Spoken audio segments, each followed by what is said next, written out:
Okay, everybody, congratulations on finishing chapters 1 to 10 and exams 1 and 2. We're moving on now to the last 4 chapters, chapters 11 through 14. Exam 3 will be on chapters 11 through 14, and then the final is a comprehensive exam, so make sure you don't fall off.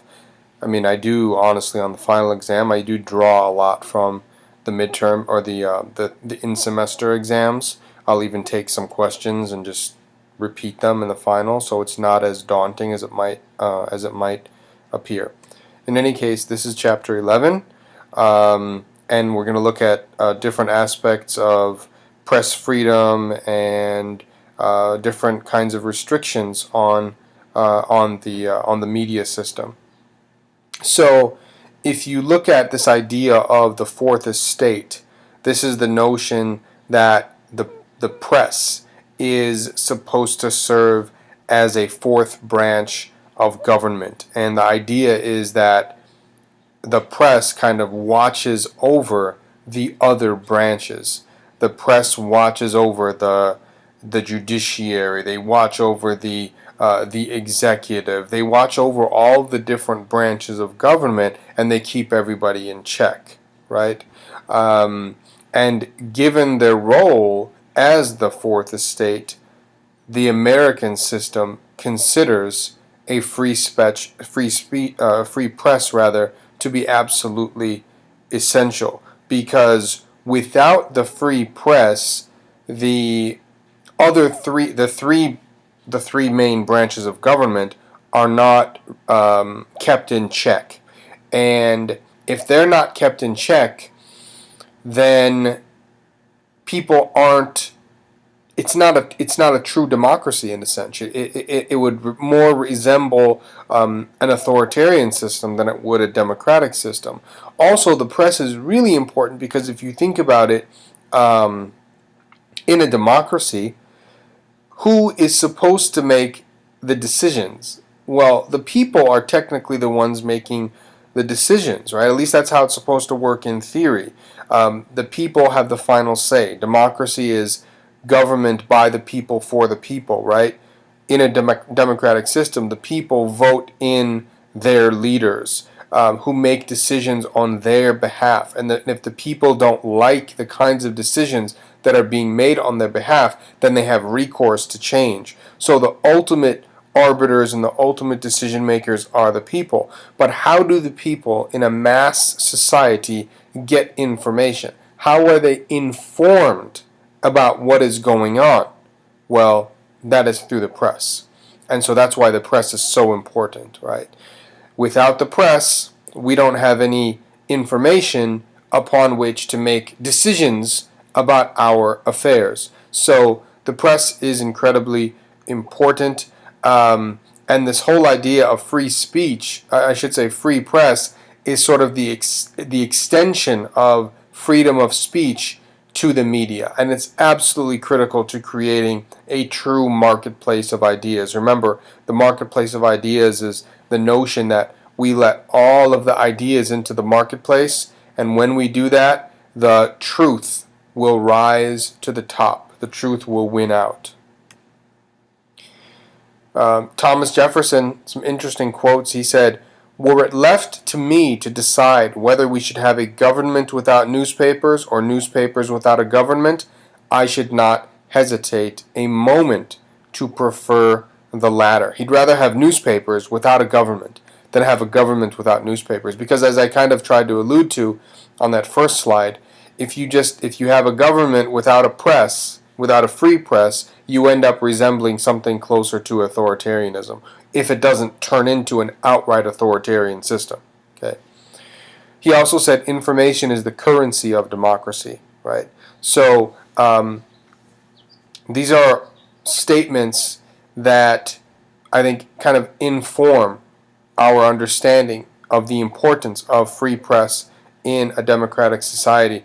The First Amendment is an invention of, in terms of in modern society, it's an invention of the United States, but it's been mimicked all over the world, right, in many other democratic countries. And it's not to say that the United States was the first place ever to think about, the importance of freedom of speech and expression. That's not really accurate. But in terms of the modern society and in the era of the modern nation state, the First Amendment is really important, and it's been really influential. The First Amendment, this is it. It says, Congress shall make no law respecting an establishment of religion or prohibiting the free exercise thereof, or abridging the freedom of speech or of the press, or the right of the people peaceably to assemble and to petition the government for a redress of grievances. And when I teach this class in a traditional environment, when we're in the classroom, I actually quiz the students on this, and they have to memorize the entire First Amendment. I didn't do that because I'm teaching this course online, so I didn't do that this time, but I think you should do that. I think you should try to memorize. It's 45 words. It's not that hard. If you read it a few times, you'll memorize it. But it's really important to go over this list of freedoms that's outlined in the First Amendment. But here's an important point. Freedom of speech, we pay homage to it, and it's obviously outlined in the First Amendment. But freedom of speech and also freedom of the press are not absolute in the United States. Now, some people believe they should be absolute. Okay, people that have more sort of libertarian leanings, they would say, and others, they would say that free speech should be absolute. If we really believe in the marketplace of ideas, then why not let all of the ideas in, and then the truth will always rise to the top, because people are rational. Remember, that's the underlying idea. People are rational, people are smart, they're logical, they'll be able to discern truth from falsehood. In any case, in the United States, contrary to what a lot of people sort of think, a lot of lay people, free speech is not absolute. There are a lot of restrictions, actually. There are certain things in this society, and frankly anywhere in the world today, certain things that you just cannot say. So let's look at some of the limitations on the First Amendment in the United States. Defamation is one limitation. You cannot say things that are not true about private people if those declarations might damage their reputation. So if you say something that's not true about me, and if I think it's going to damage my reputation, I can actually take you to court. And there are two kinds of defamation. You have libel, which is written defamation, and slander, which is spoken defamation.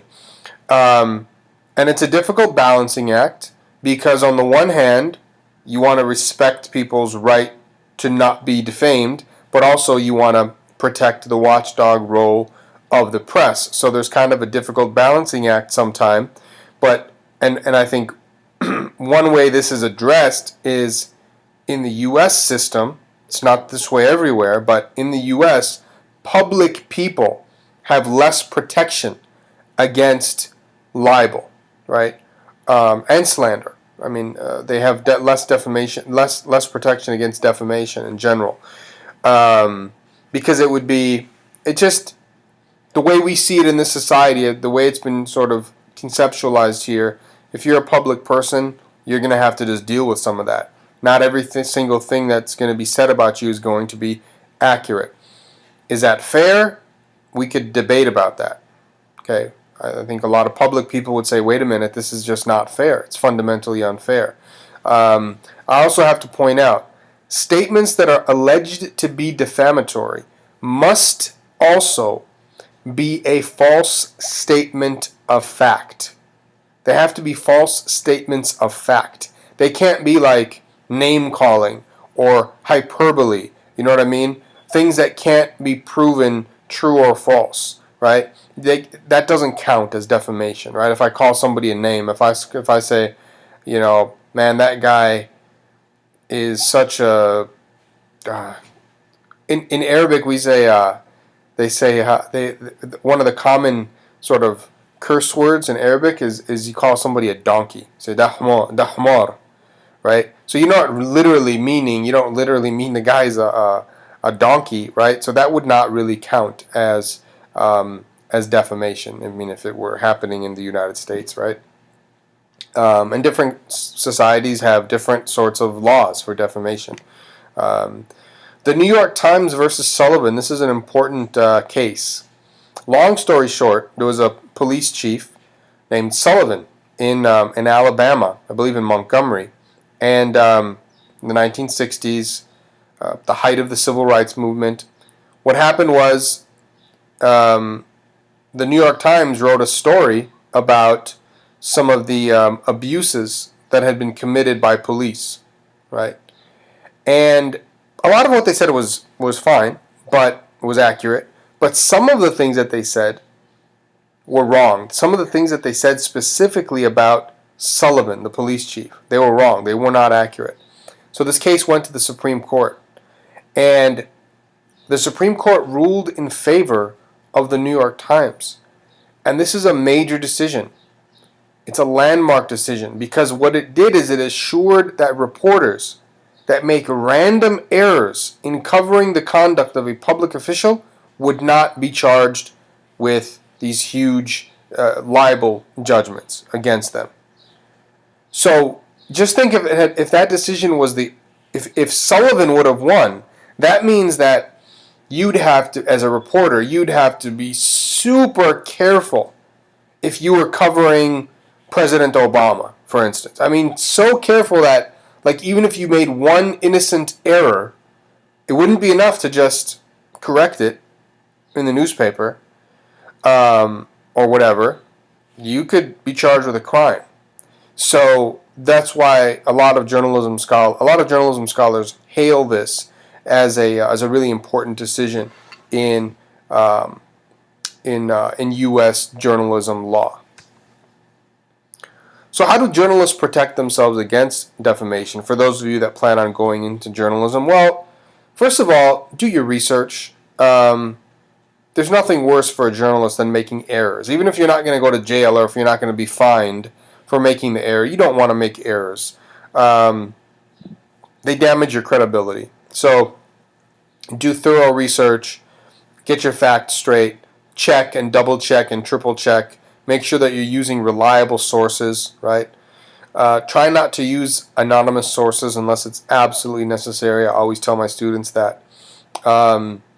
Confirm the identity of the target in your report. Use quotations whenever possible and attribute statements to sources. That's kind of a protection, right? It's not you that's saying it. It's the source that's saying it. Report only the facts. Avoid language that draws conclusions. You don't want to be drawing conclusions. And avoid bias. Try to be as fair as possible. Try to give balance. Try to represent all of the different viewpoints. And it's not just two viewpoints. This is one of my major gripes with journalism in this country, is that oftentimes stories are presented as A or B. But what if there's a C? What if there's a D? That's a major problem in my estimation as a journalism scholar. Not everything is subsumed by Democrat and Republican. I mean, some people criticize the fact that our country is based on two parties only, essentially, right? What if somebody doesn't agree with, on a particular issue, what if someone doesn't agree with Democrats or Republicans? What if there's a third perspective? Well, it generally gets ignored in the United States. Or what if Republicans and Democrats both agree on something, which happens all the time, particularly on areas of foreign policy and such? Then what? Right? Then what happens to the third or the fourth or the fifth viewpoint? There might be myriad viewpoints on a particular issue, but that oftentimes gets lost. So try to represent. Now you're not going to be able to write 10,000 word stories, but you have to. I would say try your best to represent as many of the viewpoints as possible in your stories. That will protect you against defamation, along with the other things. Obscenity is another restriction in the U.S. system. Obscenity is restricted speech, and according to the 1973 Supreme Court definition, there are 3 criteria for obscenity, and for something to be deemed, for some content to be deemed obscene, all 3 of these criteria have to be met. It's not enough that only 2 are met. Okay? So first of all, the material must offend. For it to be deemed obscene, it must offend the contemporary community standards of decency.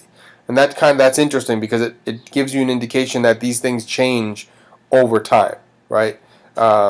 Something that's obscene today might not be considered obscene in 30 years, right? Things that were considered obscene in the 1960s might not be considered obscene today. So that's the first criterion. The second criterion is whether the content appeals to the prurient interests. That just means of an extremely sexual nature. So now you have two criteria. You've got if it offends the contemporary community standards, and if the content is extremely sexual in nature. And then the third thing is, and you have to think about this in terms of a negative, the content must not contain any artistic or scientific or literary merit in order to be deemed obscene. So just to review, something could be considered obscene in the U.S. if it offends the community standards of decency, if it's extremely sexual, it appeals to the prurient interest, and if it contains no artistic or scientific or literary merit. Okay? If it contains literary merit or artistic merit or whatever, then it's not obscene. Even if it appeals to the prurient interests, and even if it offends the contemporary community standards. So you've got to meet all three criteria. Indecency. That's another restriction on press freedoms or media freedoms or speech freedoms in the United States. And a lot of people would say this is a reasonable restriction, right? Because again, most people who have thought about freedom of the press and freedom of speech in this country are not free speech absolutists. They believe that there should be some reasonable restrictions. Indecency is language that describes in terms offensive as measured by contemporary community standards. Again, you get that a lot in the law about the contemporary community standards.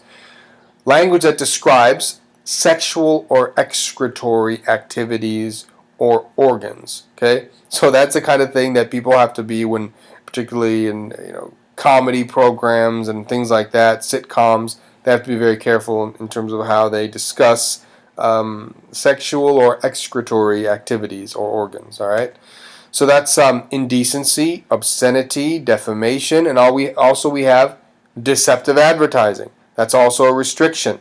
You cannot, in your advertisements, make misleading or untruthful claims. And we've talked about that a little bit earlier. There are other restrictions that are related to national security. You had the Alien and Sedition Acts of 1798. They prohibited sedition, right? And spoken or written criticism of the government at that time. Now, the Alien and Sedition Acts were ultimately repealed, but and by the way, sedition is, in case you don't know, that's an incitement to try and overthrow the government. Okay, so although the original Alien and Sedition Act was repealed, there have been other sedition acts passed over the years, including the Smith Act of 1940, which is still on the books. So technically, you cannot go out into the streets and start trying to overthrow the government. You can't do that. You can't, let's say you really don't like President Obama, you can't just go and just try to overthrow the government. Now, typically it's not really enforced, but the reason it's not enforced because there's no real threat of it happening. Most people in the United States, even if they hate the government, they don't go around trying to overthrow it. But if there was a serious overthrow attempt, and if there was a group that was mustering steam and trying to encourage an overthrow, and if the threat was serious, they would face this kind of a sedition charge. And I don't remember off the top of my head, but it's quite a lengthy prison sentence. It's not a light offense.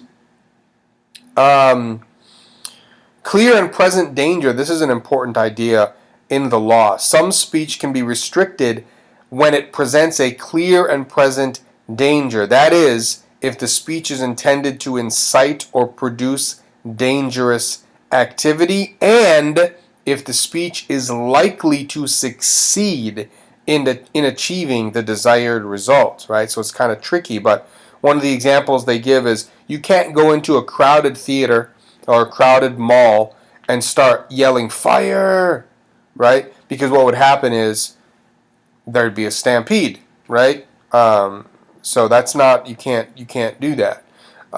People would be injured. Another important concept is prior restraint. This is when the government prevents or blocks the publication, broadcasting, showing, or distribution of media content, whether in print, over the air, in movie theaters, or online. Okay? But the government can only do this. They can only prevent publication or broadcasting or whatever of media content in cases of serious or grave threats to national security. So it's quite rare, but if there was a serious threat to national security, then the government would be able to do this. Shield laws are very important to journalists. They're intended to protect journalists from legal challenges to their freedom to report the news. Specifically, under shield laws, journalists do not have to provide testimony that would force them to disclose information given to them confidentially, right? So if you get information from a source confidentially, the government can't come and say, if there's a shield law in place, they can't come and say, hey, you've got to give us the source, right? You're protected, okay, and your source is protected. Now, unfortunately, according, a lot of people would say, unfortunately, there's not a federal shield law.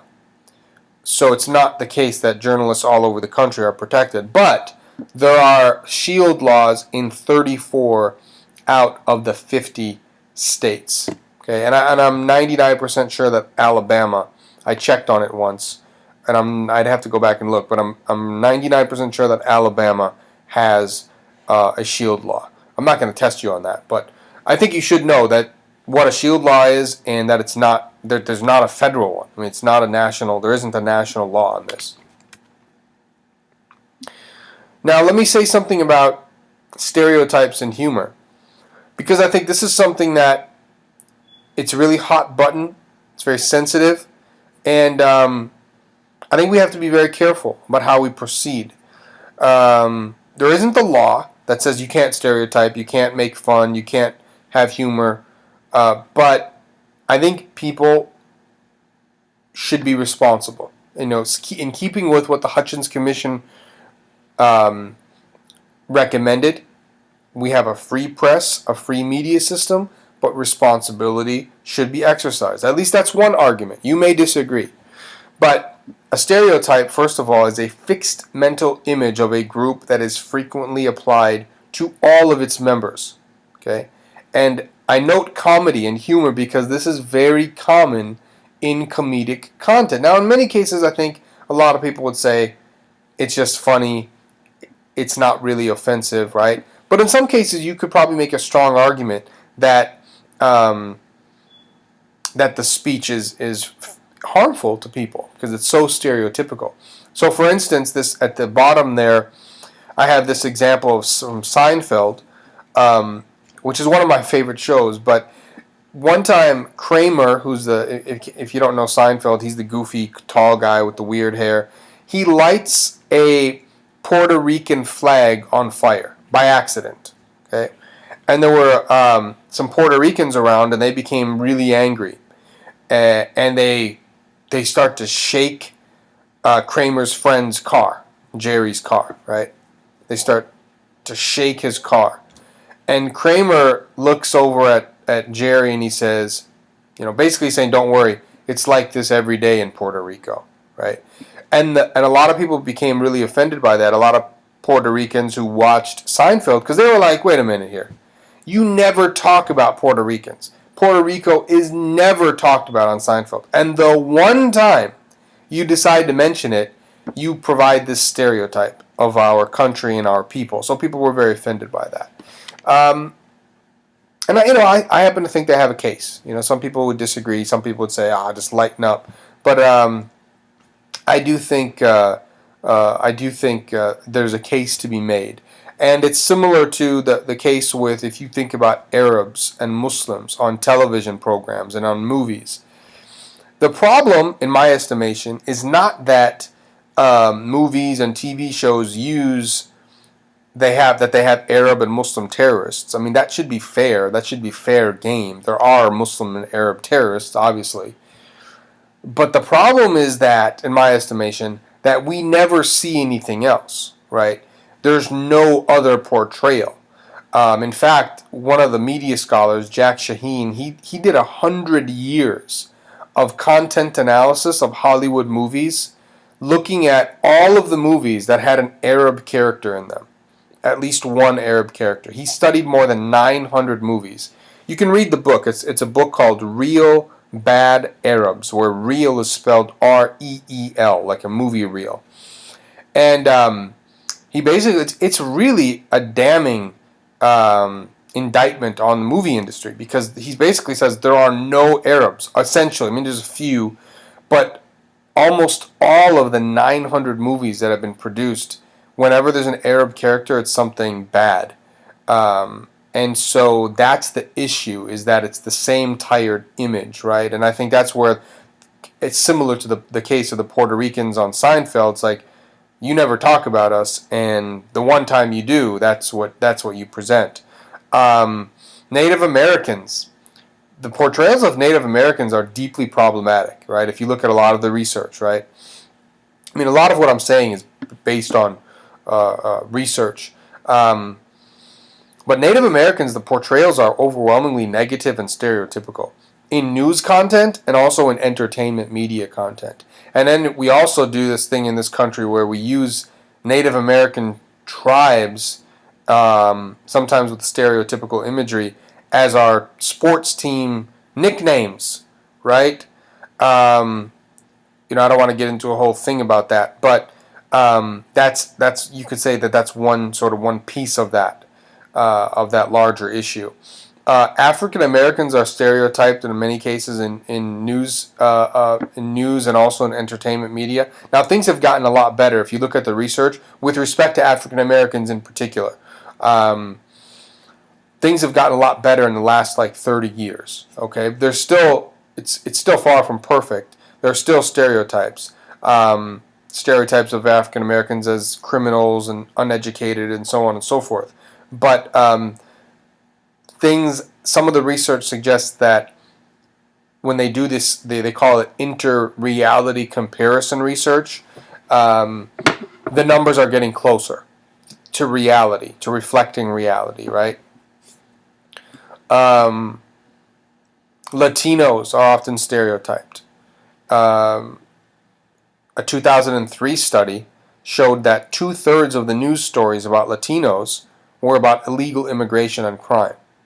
So that that kind of raises a red flag. Women are often stereotyped in news, but especially in entertainment media. Gay people, older people. There are stereotypes of all kinds of people. And again, this is something that the reason I said it's difficult and it's sensitive is because how do we deal with it?